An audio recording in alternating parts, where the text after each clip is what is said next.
Oversized Belgian Malinois, yan ang pinag-uusapan ng marami sa mga Belgian Malinois groups. Ito ang take natin dito. Kayo ba, mas gusto niyo ba yung standard size? Ibig sabihin hanggang 26 lang inches ang height or yung lampas 26 inches ang height kagaya ng mga iba na mga oversized, no? Pag lampas 26 na, 27 inches na yung height sa withers, no? That is oversized. Okay, yan ang tinatanong iba. Paano ba malalaman kung oversized or undersized? Nasa height po yun. Basically, it's height. Kahit gaanong kataba o kapayat yung aso mo, basta lumampas sa 26 inches ang height niya sa withers, ay oversized na ang tawag doon sa aso.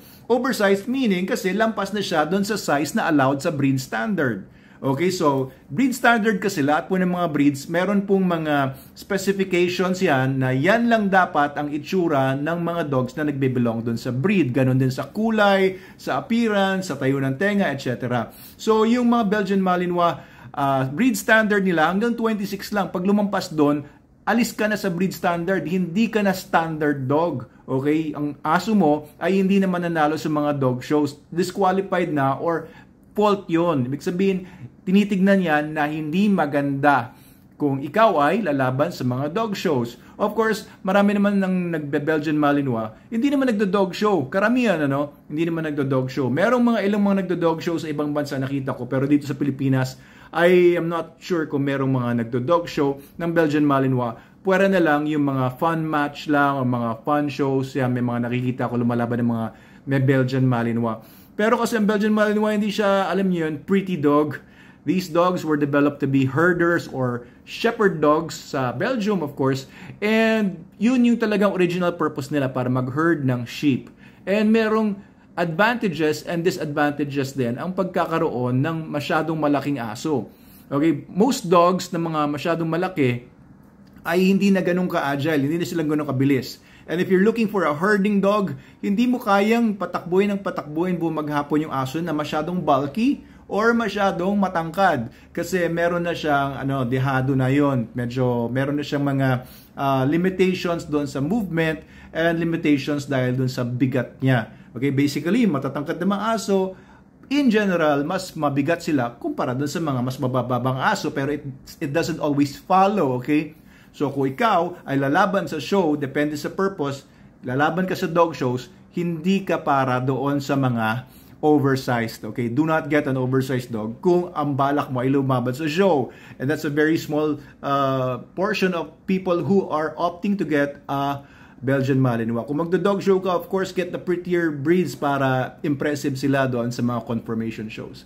Okay, now, kung ikaw naman ay nasa canine, kagaya namin, so Manalo Canine. Manalo Canine has been in the business of canine security since mga 2009. We've been sending dogs all over the world. Afghanistan, US, sa Dubai, Lebanon, Iraq, etc. So we know what Belgian Malinois are. We've supplied 100 Belgian Malinois to the Philippine Coast Guard, and ganun din sa nag-supply din kami sa Philippine Marines Canine, Philippine Army Canine, and mga Presidential Security Group canines sa Malacanang. Mga Belgian Malinois ang marami doon sa mga sinupply namin. Pati yung mga pinadala namin sa Iraq at Afghanistan, sa US, Lebanon, mostly mga Belgian Malinois. Yan na talaga ang #1 dog of choice sa buong mundo pagdating sa canine. Very versatile kasi sila. Pwede sila pang search and rescue, pang tracking, pang protection, pang patrol, and detection ng iba-ibang substances, whether bombs or narcotics or whatnot. Okay, so ang mga Belgian Malinois, they were chosen particularly sa canine dahil sa maraming characteristics nila. Now, iba-iba rin ang work ng mga Belgian Malinois, kagaya ng nabanggit ko, no? Merong search and rescue, may tracking, merong patrol dogs, merong detection dogs. Ngayon, if you're going to use a dog sa field, halimbawa yung mga teams namin doon sa Afghanistan dati, minsan kailangan mong ilakad ng mahabang lakaran yung aso mo, and minsan sobrang pagod na yung aso, di ba? Kailangan mong buhatin yan o kaya i-transport yan.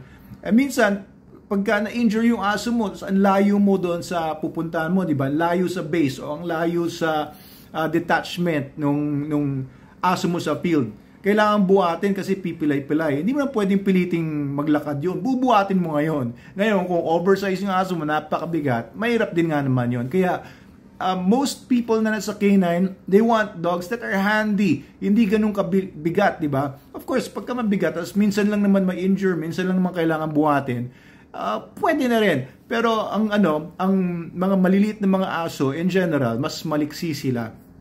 Meron ako aso dati, ang pangalan si Tarsier, binigay sa akin ng kaibigan ko si Mr. Bobet Atendido. Ang liit nun, as in undersized siya, hindi rin siya standard size, undersized, pero yun ang pinakamaliksi, pinakamatikas kong aso ever. No, wala pa ako naging aso na kasing tikas, kasing tigas, at alam niyo yung kayang liparin at talunin ng mga malalaking aso. Mas kaya niya.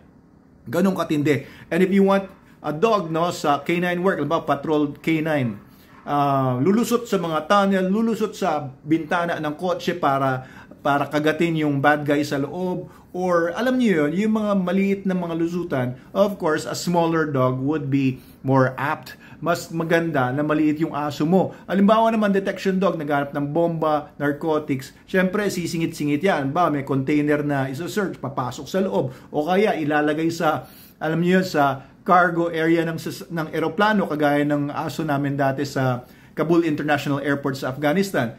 Kung malaking aso yan, mahirapan kang ikarga yung aso para ihagis doon sa cargo area ng eroplano.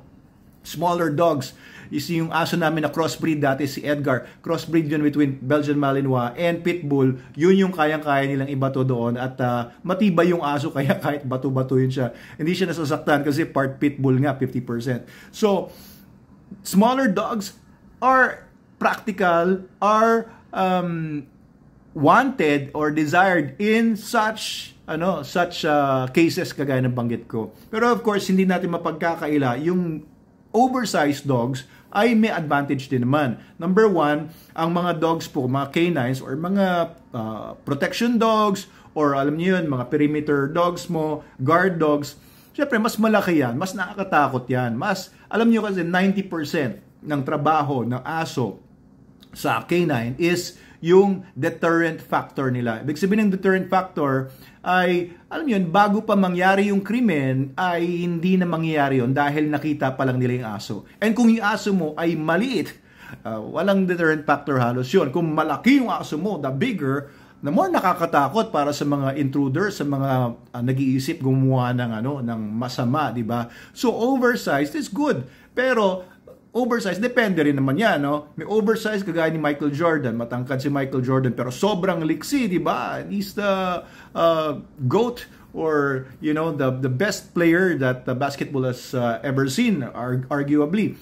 Pero, meron din mga oversized, alam niyo yung mga tallest people in the world nasa Guinness World Book of Records, o World Record Book, or whatever, kunyan. Ang lalaki na nila, nahihirapan na sila maglakad, na sobrang laki kasi nila, kailangan nila na magsaklay or magtungko dahil hindi na sila Tapos pag sasakay sila sa mga sasakyan, kailangan alisin na yung front seats, doon na sila nakaupo sa likod, no? Kagaya nung nakilala ko dati sa Dubai na bouncer siya sa isang hotel doon.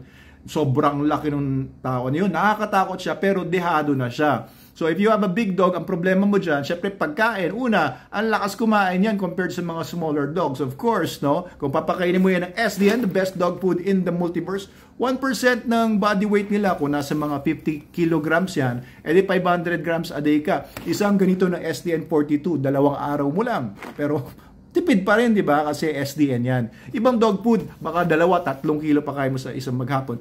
Anyway, pagka malaking aso din, prone din sila sa mas maraming shedding. Kung nasa loob ng bahay, mas maraming balahibo yun. Diba? So, pag may mataas naman ang shedding, use Super Dog Soap. Ayan, naisingit pa natin mga produkto natin. Diba? Astig.